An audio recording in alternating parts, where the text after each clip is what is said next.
Engineer Abdul Rashid को लाया गया था, उनकी हलफ बर्दारी हो चुकी है। इस वक्त की बेहद अहम खबर बारामूला के लोगों के लिए एक बड़ी खुशी की खबर बता रहे हैं, जहां इंजीनियर रशीद की हलफ बर्दारी यानी कि उनका शपथ ग्रहण ओथ सेरेमनी, स्वेरिंग सेरेमनी हो चुकी है।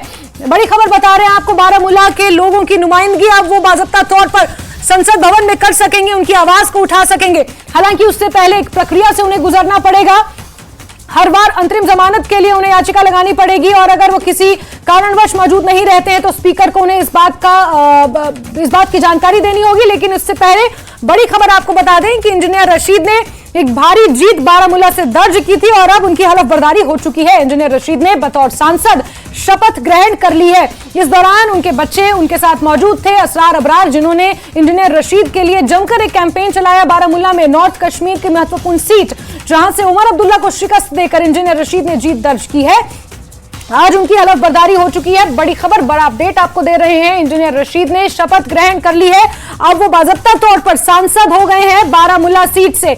अब संसद भवन में अपनी आवाज वो बुलंद कर सकेंगे, बारामूला की आवाम के मुद्दों को उठा सकेंगे, जिसके दम पर वो चुन कर आए हैं। 2,41,000 से ज्यादा के मतों से जीत उन्होंने दर्ज की है। सज्जाद गनी लोन को हराया है, पूर्व मुख्यमंत्री उमर अब्दुल्ला को हराया है। इंडिपेंडेंट कैंडिडेट के तौर पर उन्होंने चुनाव लड़ा, बिना संसाधनों के, बिना पैसे के चुनावी कैंपेन उनके बच्चों ने किया और एक बड़ी जीत दर्ज करके इंजीनियर रशीद सांसद बने हैं। और बड़ी खबर आपको बता रहे हैं कि इंजीनियर रशीद की हलफ बर्दारी हो चुकी है। और इससे पहले हमने आपको लगातार तस्वीरें दिखाई, पल पल की अपडेट। सुबह 8 बजे से ही न्यूज 18 जेके आज आपको दिखा रहा था कि किस तरह से तिहाड़ जेल से उनका काफिला रवाना हुआ कड़ी सुरक्षा के बीच। फिर उन्हें संसद भवन पहुंचाया गया, जहां पर कड़ी सुरक्षा के बीच ही उनके परिवार वाले भी अंदर मौजूद रहे। और अब खबर निकल कर आ रही है पुख्ता सूत्रों के हवाले से, जहां इंजीनियर अब्दुल रशीद ने शपथ ले ली है।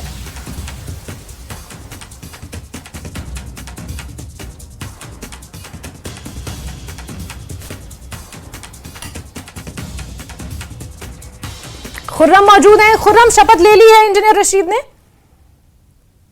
अंदर से खबर आई है हमारे पास और इंजीनियर रशीद ने बाज़ाब्ता तौर पर शपथ ले ली है।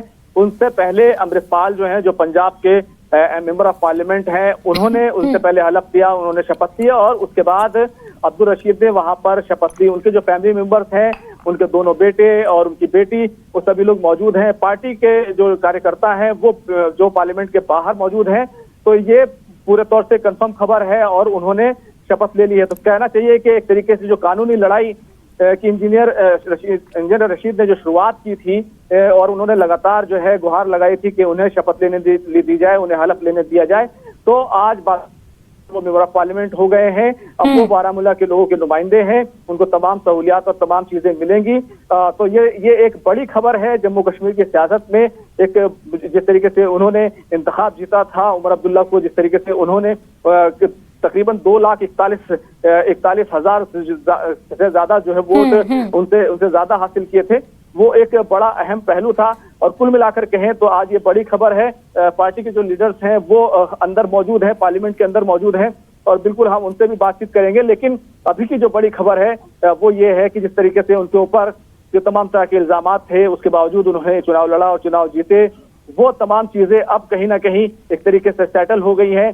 अब वो एमपी हो गए हैं। ठीक है खुर्रम, कोई ये जानकारी भी निकल कर आई है सामने कि किस तरह का रिएक्शन रहा एक लंबे समय के बाद? अपने बच्चों को देखा, अपने बच्चों से मिले और उन बच्चों ने जिन्होंने इंजीनियर रशीद के लिए कैंपेन किया, उन्हें देखकर कोई भावुक मूवमेंट या इस तरह की कोई जानकारी निकल कर आई है? क्या रिएक्शन रहा?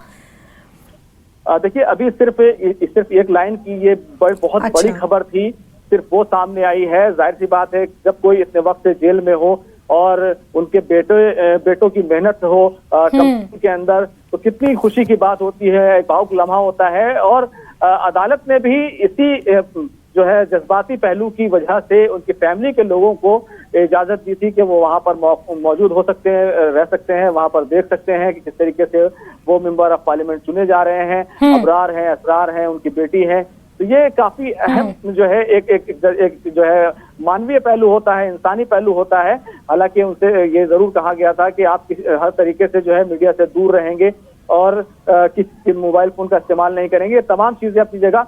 लेकिन अगर कुछ ऐसा होता है तो हमने उस तरह की तस्वीरें देखी हैं, हम उनको दिखा तो नहीं सकते, लेकिन हम ये जरूर बता सकते हैं ये तमाम पहलू हमेशा सामने रहे हैं और इंसान ही है, और चाहे उसके ऊपर कोई भी इल्जाम हो और किसी भी तरह का मामला हो, लेकिन वो जज्बात जो है, इंसानी जज्बात होते हैं जो अपने अहले खाना के लिए, अपने घर वालों के लिए, अपने अवाम के लिए, अपने दोस्तों के लिए, उनसे वो कहीं भी बाहर नहीं निकल सकता।